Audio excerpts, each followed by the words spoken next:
Pues mira, vamos a hablar, como tenemos aquí en el guión del día, del cerebro del adolescente, en qué medida el cerebro del adolescente es distinto al del adulto. Sí, pues mira, el cerebro del adolescente podemos decir que es un cerebro en obras, muy diferente del adulto. Y si queremos entendernos con nuestro hijo adolescente, es muy importante que tengamos en cuenta estas diferencias anatómicas, cerebrales y hormonales que se están produciendo.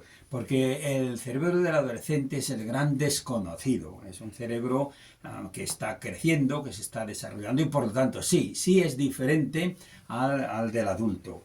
Y además también en su crecimiento y en todas las inquietudes y preguntas que hace ese cerebro y coincidiendo con esa etapa de múltiples cambios, que también se producen múltiples cambios en esta etapa y que llega pues a configurar un cerebro, una persona totalmente incomprendida, y en el cual las emociones, el razonamiento emocional, pues está muy por encima del razonamiento racional.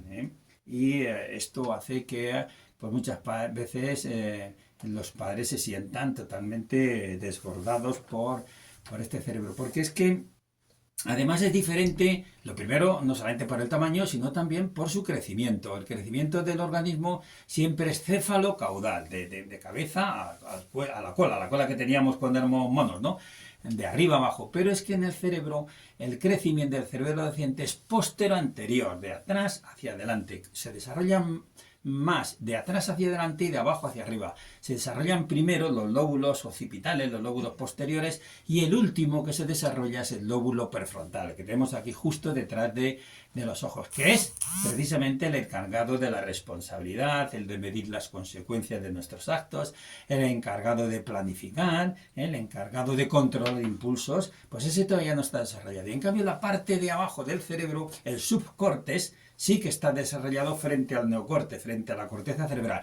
¿Qué quiere decir esto? Que en la parte de abajo del cerebro, la parte profunda, tenemos la amígdala cerebral, que es una estructura que parece como una almendra, ¿no? Pero se llama amígdala, y es la que controla las emociones, los impulsos. Está muy desarrollado, con respecto, desproporcionadamente desarrollado con respecto al lóbulo prefrontal. Así es que tenemos un ser que las emociones mandan mucho, los impulsos.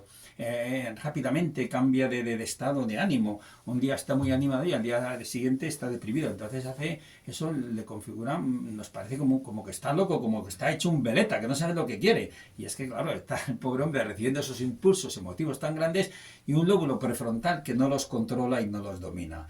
Así es que anatómicamente es diferente, en su modo de crecimiento es diferente, en su modo de relacionarse, ahí las conexiones subcortes, neocortes son diferentes, y además también es un proceso, un cerebro que está sufriendo en ese crecimiento una poda neuronal, una poda de jardinería donde se van desconectando algunas conexiones cerebrales que no se utilizan, y se están favoreciendo otras que sí que se utilizan. O sea, es un cerebro que está fabricando unas hormonas de una manera bastante intensa y que está aprendiendo, o mejor dicho, es un cerebro que está desaprendiendo a ser un niño para aprender a ser un joven. O sea, es que es un cerebro evidentemente diferente y que es muy importante tenerlo en cuenta para no tacharle de loco al adolescente, de irresponsable, sino que está luchando ahí por ese control de las emociones. ¿Y tiene unas necesidades específicas como tal? Sí, las tiene, claro. Sí. Y eso es lo que configura su forma de ser y su personalidad. Mira, el cerebro adolescente está necesitado de grandes dosis de dopamina, que es la hormona de las recompensas, y por lo tanto es muy sensible a las recompensas y a las recompensas inmediatas. Y eso pues no es que sea caprichoso, sino que es que la dopamina le pide más recompensas, más cosas buenas, y esto le puede llevar, porque además es muy rápido, la amígdala cerebral es muy intensa y muy rápida, es fulminante, no razona, no tiene coco, está debajo, no tiene corte, está en las zonas profundas. Entonces esto le hace ser una persona de riesgo a las adicciones, porque las adicciones, una característica pues es la recompensa inmediata, los atajos, el placer, ¿eh? Que la dopamina es la hormona del placer, de sentirse bien. Pero también otra necesidad que tiene es la oxitocina, que es la hormona del apego, del grupo. Por eso al adolescente le atrae tanto al grupo y la pandilla y pasa a ser su centro de orientación y dirección el grupo y frente a los padres, ¿eh? Pero esto no quiere decir que es que el adolescente no necesite a los padres, no nos equivoquemos, ni a la familia, la necesita. Lo mismo que todos necesitamos a la familia y todos, a pesar de los años, seguimos acordándonos de nuestros padres, aunque haga mucho tiempo que no los tenemos. Entonces, esta oxitocina explica esas conductas gremiales del adolescente, el querer ser como los iguales, el vestirse como su grupo, el llevar el peinado de su grupo. Para ellos es muy importante seguir las reglas del grupo, y ahí tenemos otro reto, y otro reto educativo que es hacerle fuerte frente a las presiones del grupo y los líderes negativos. Así es que las actividades grupales son muy motivantes para ellos, pero es que además hay otra hormona también que está tiene un papel muy predominante, que es la adrenalina.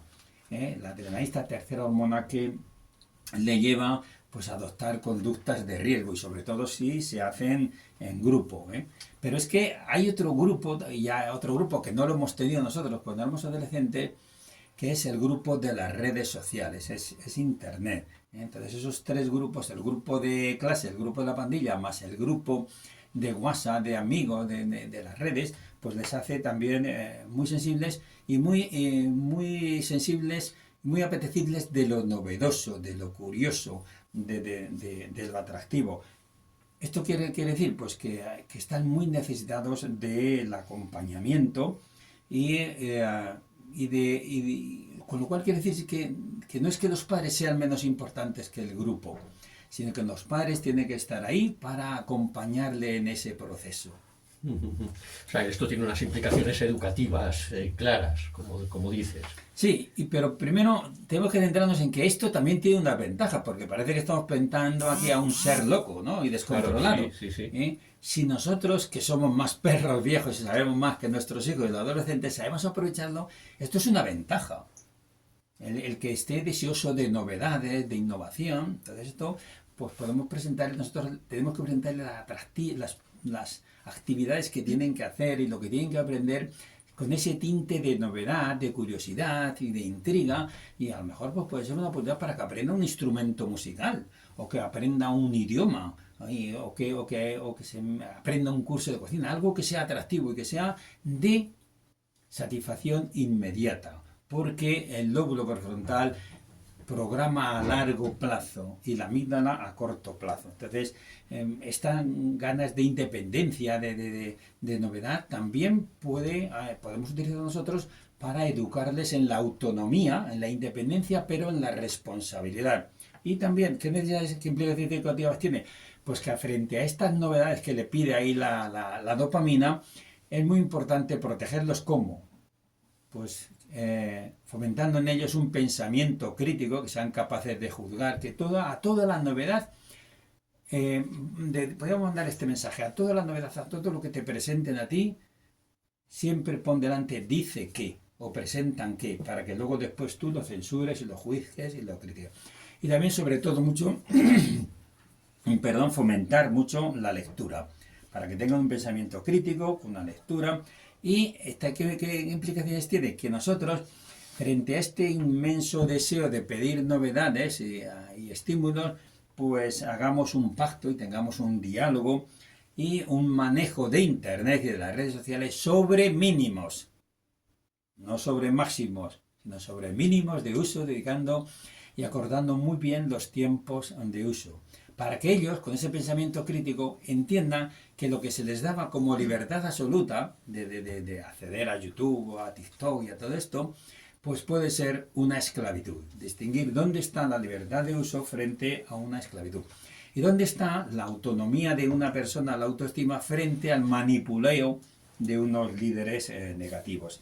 Así es que vamos a incitarles a que usen con responsabilidad esos medios de comunicación, y que ellos que van que valoran tanto la autonomía y la independencia aprendan y distingan cuándo está la línea a partir de la cual viene la esclavitud y la manipulación por esos medios de comunicación. Y que distingan que la autonomía no está en los likes que se puedan recibir, porque a nuestra juventud y estos adolescentes de ahora hay que añadir también, además de la identidad que andan buscando, quién soy, por eso se peinan una vez de una forma, se dejan bigotes, se dejan patillas, se cambian de presentación, se tiran tantas horas en el espejo buscando su imagen, porque sepamos que también andan buscando una imagen digital, una identidad digital, pero que debe estar centrada en su autoestima y no en los likes. Eso lo da el pensamiento crítico